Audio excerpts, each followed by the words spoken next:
Hi class, I'm going to do a screen video lecture this week because I want to show you some images and I just thought it would be a bit more useful. So welcome to week 3. Hope you guys had a good spring break.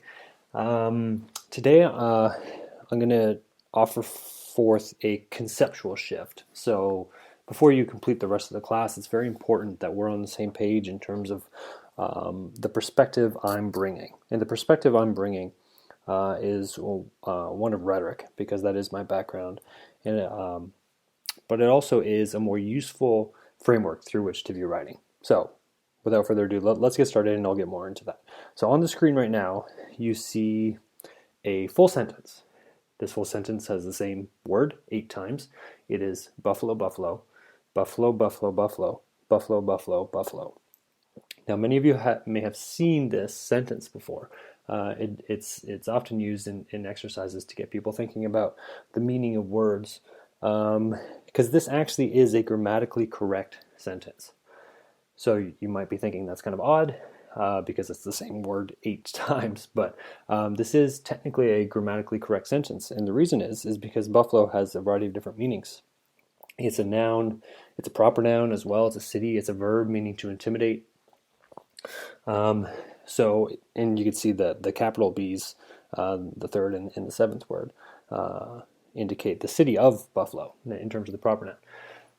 So the reason I'm sharing this with you is to really set up the notion that there's a difference between what is grammatically correct and what is effective. Because this sentence isn't very effective because it's lacking clarity. No one has any idea what it means at all, because they really wouldn't know what to do with that information. But it is grammatically correct. So the point I'm trying to drive home here is sometimes things can be grammatically correct but be ineffective. And the name of this course is Effective Business Writing. So this isn't kind of going over the what is right English and what is wrong English. It's what is most effective for your situation. Now this sentence actually means bison from Buffalo, New York, who are intimidated by other bison in their community, also happen to intimidate other bison in their community. So if you want to take that for what it's worth, so essentially, Buffalo from Buffalo intimidate Buffalo from Buffalo as well, and other bison, and it's kind of this long logical sequence of events. But it does technically make sense. So I want you to move beyond the notion of what is right and what is wrong, because clearly in this case this is grammatically right, but it's ineffective because it's not really communicating what the reader needs to know. So this is why the course is called Effective Business Writing, not right business writing or good business writing, because what is good or bad is dependent upon the situation. Now, here's where rhetoric comes in. So here's just kind of two busts from Aristotle and Protagoras, in many ways the fathers of rhetoric. Rhetoric is an ancient art. I'm not going to go into the history of rhetoric, but a lot of the principles that undergird effective writing today, and even in the business realm as well, stem back thousands of years. And one of the most important concepts that the ancient Greeks thought, or their main contribution to rhetoric, was that everything is dependent upon the audience, right? So the audience drives communication. So what that means is you think about your audience first, and then you go back and you tailor your message specific to that. And the best writers and the best orators at that time were able to do that. They knew their audience very well, and they were able to craft their message in a way that gave the audience what they wanted. Now, that is very, very applicable today. And the way it translates now is through this rhetorical situation. If you can see it here as it kind of pops up. It's typically shown as a triangle with a circle of context around it, but the most important part here is the reader. So what I mean by that is who the audience is, who the reader is, drives what should be included in your piece of writing. So it's not about what is right or what is wrong, or paragraph length, or starting sentences with and, or whatever it is. It's whatever is most befitting to the audience is. It constructs the text. You can see here in the rhetorical situation, the readers are actually constructing the text, and that's a very interesting concept because people are very writing centric, right? And from a lot of your reflections, and we'll get to that in a sec, a lot of you are thinking about a lot of the negative experiences you've had are kind of internal, right? It's about focusing on you as a writer and your ability to do certain things, and it's always about you, and we kind of have this solitary notion of an author. But in a way, the audience constructs the text, because every decision we make about what word to include, about how long the paragraphs are, about how many bullets to include, about which words to include over other ones, what the title should be, the length of it, everything revolves around our audience. And because you guys are all MBA students, it should resonate as familiar with you, because in business practice, the customer or the consumer is everything, right? That is how you're tailoring your marketing. That's how you're tailoring your product. You're doing market research. You're doing focus groups. You want to know your customer and your consumer so well. You want to understand their psychology. You want to understand their preferences. You want to understand their tastes when you're developing new products. Same goes with writing. You have to know your audience so well, much in the same way that you want to get to know your customer or consumer in a business setting. So that analogy, that metaphor, translates very, very well, because it is essentially the same concept. The reader is constructing the text. Every decision you make is based upon the audience.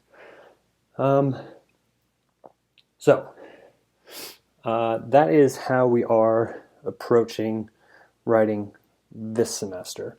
You'll actually be doing an analysis on a target letter next, as part of next in the module.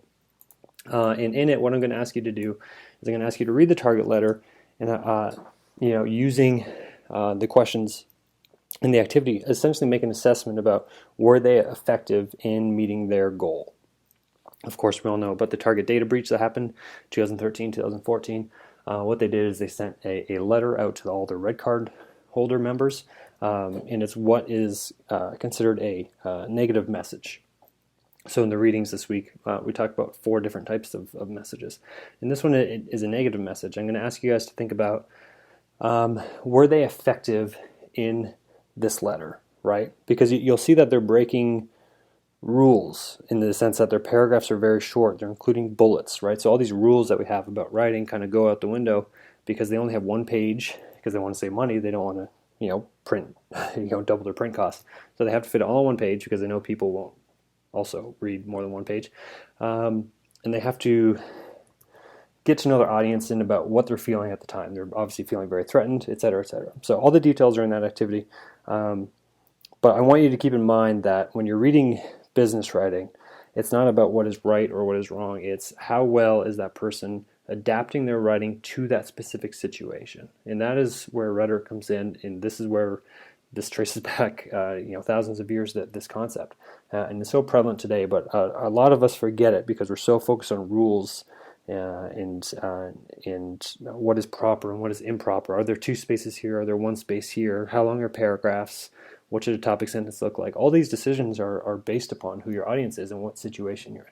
So we're kind of moving away from a good, bad type of rhetoric and writing to a situational kind of writing. So let me know if you have any questions about that. I did want to reflect on the stuff you did last week that you submitted to Google Drive. Here's a breakdown of some of the questions. I'll go over these 2 quantitative questions first, and then a few of the other ones and address some of your questions. So here, out of the 12 of you, I asked, what do you do well in terms of writing? In what area are you most confident? Most of you, of course, it's a very small sample, it's 12. Most of you said you guys are very confident in style and tone, and all the rest of the ones you can kind of see there. And what I'm most interested in is what do you do less well in terms of writing? So in what area are you least confident? And you see here spelling and grammar. The reason why I bring these to your attention is because this isn't going to be a spelling and grammar class, and I think most of you kind of know that by now. But this isn't necessarily going to be a spelling and grammar class. We will talk about the other aspects about it in terms of building sentences and crafting paragraphs and integrating sentences and other things like that. Because all those are dependent upon the situation. So I'll get into that in the future weeks. But spelling and grammar is something that, and this was talked about in the activities that you did before watching this video, It's something that you kind of have to self-improve on as well. It's something that comes through reading and then more reading on top of that. Research does show that the best way you learn spelling and grammar, whether you're a native speaker or a non-native speaker, is to just read. Read, copious amounts of reading, and you will pick up on the nuances of grammar, because grammatical rules get broken quite often, and so learning rules necessarily isn't always the best approach. It can provide you a good foundation, but this isn't going to be a grammar course. This is the first few weeks are aimed at kind of reconceptualizing your idea of writing, and then we're going to have you guys do a lot of activities about that. So I just thought this was interesting. The other stuff I did is I took all your feedback from the questions. I don't know if you guys have seen this before. This is called a Wordle. And what it does is it takes the entire text from a specific, any text. So I took all your responses and I put them in here, and you plug it, and the bigger the word, the higher the frequency that word showed up in your responses. So I took all your responses to the question, recall and describe a few childhood experiences you've had with writing, with whom and where did they happen, and this is kind of what showed up. So I thought this was just kind of interesting to give us a sense of our shared memories. There was a lot actually about mothers and papers and grades, as you can see there. So the next one was recall and describe a recent positive memory associated with writing. And I thought that was interesting because nothing really stood out. As you can see here, they're all kind of the same frequency in terms of words. You see things like recommendation letters and publications and accepted. You even see a couple of people mention TED Talks, etc., etc. So I thought that was interesting as well because nothing really stuck out. There wasn't really anything that kind of was so big that you can draw any patterns from. And the last one was, what are your personal motivations in taking this course? And a lot of you focused on, I want writing skills. All of you acknowledge that you guys need writing skills in order to succeed. You guys all know that. You guys are all taking this class. I mean, some of you have to, some of you want to. As you can see here, want. But in order to improve your writing, and I'm a firm believer of this, and I've seen this time and time again, in order to improve your writing, oftentimes you need a perspective change so you don't get bogged down in what is the rule here, what is not the rule here, am I doing things? Because if you focus on your audience, and if you have that perspective in your writing, that everything you're doing is meeting the needs of your audience, right? So informational, like the 4 genres that was in the reading previous to this, sometimes the audience just needs to know information. Sometimes the audience needs to be persuaded. Sometimes you have to give negative information to the audience, which we're going to talk about in the target letter. You guys are going to do this after this video.